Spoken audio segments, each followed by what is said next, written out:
پھر دن ہوا،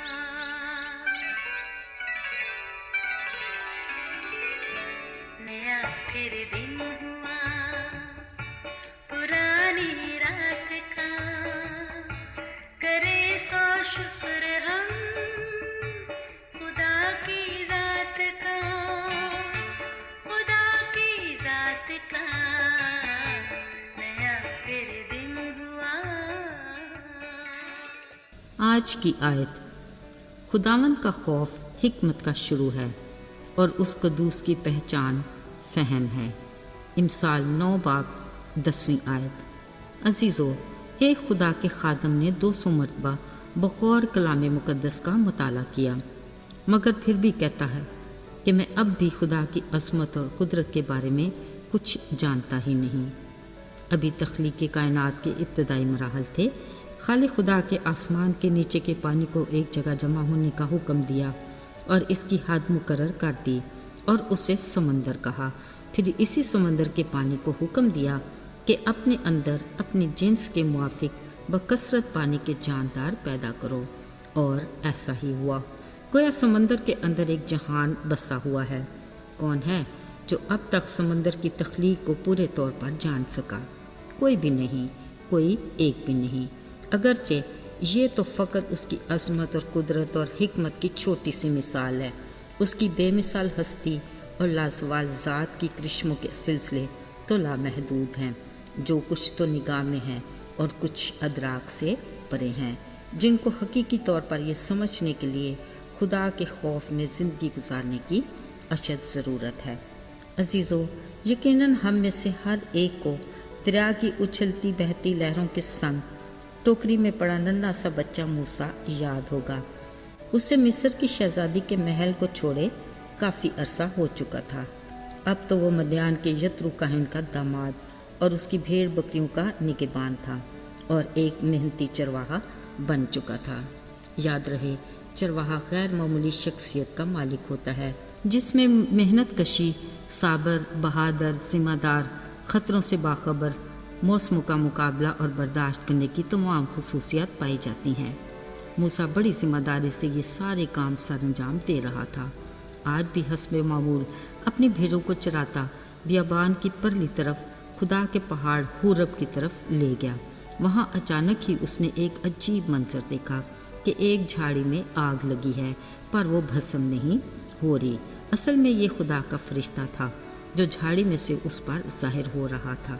حیران، پریشان، خوفزدہ موسیٰ نے سوچا، میں ذرا کترا کر اس عجیب منظر کو دیکھوں تو صحیح کہ یہ جھاڑی جل کیوں نہیں رہی۔ جب وہ اس کے قریب گیا تو خدا نے جھاڑی میں سے اسے پکارا، اے موسیٰ، اے موسیٰ۔ اس نے کہا، میں حاضر ہوں۔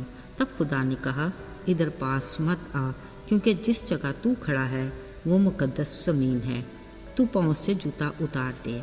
پھر خدا نے اسے بتایا کہ میں تیرے باپ دادا ابراہیم، اسحاق اور یعقوب کا خدا ہوں۔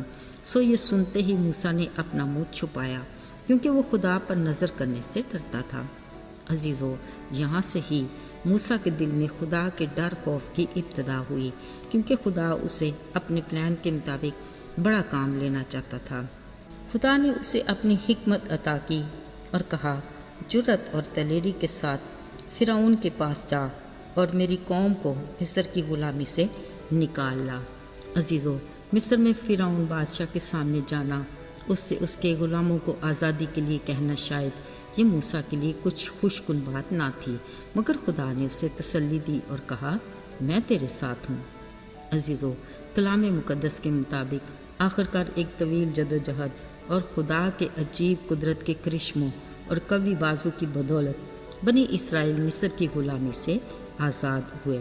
خدا نے موسیٰ کو حکمت عطا کی اور وہ 6 لاکھ مردوں کے علاوہ بڑی تعداد میں عورتیں اور بچے اور ملی جلی ایک گروہ کا رہنما بنا۔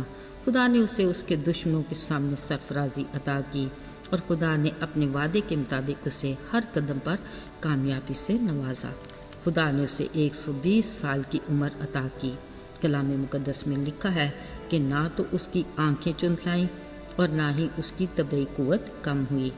ان ساری برکات کی بنیادی وجہ خدا کا خوف تھا، جس میں وہ اپنی زندگی گزار رہا تھا۔ عزیزو یاد رہے خداوند کا خوف حکمت کا شروع ہے۔ یہ خوبصورت الفاظ آج ہمارے لیے بھی ہیں۔ خداوند کے ڈر خوف میں زندگی گزارنے میں ہماری دیگر برکات میں خدا کی حکمت کی برکات کا اضافہ بھی ہو جاتا ہے، جو ہماری روحانی زندگی میں تازگی کا باعث ہے۔ آئیے دعا کریں۔ اے خدا، ہم تیرے شکر گزار ہیں کہ تیرے دروازے ہر وقت ہمارے لیے کھلے رہتے ہیں۔ ہم جب بھی چاہیں تجھ سے بات کر سکتے ہیں۔ تو زندہ خدا ہے جو ہماری سنتا ہے اور با اختیار ہے کہ جو کچھ ہم تجھ سے مانگتے ہیں وہ ہمیں عطا کرتا ہے، اس لیے کہ تو ہمارا خیال رکھتا اور فکر کرتا ہے۔ ہماری دلی شکر گزاری کو قبول کر۔ یسوع کے نام میں مانگتے ہیں، آمین۔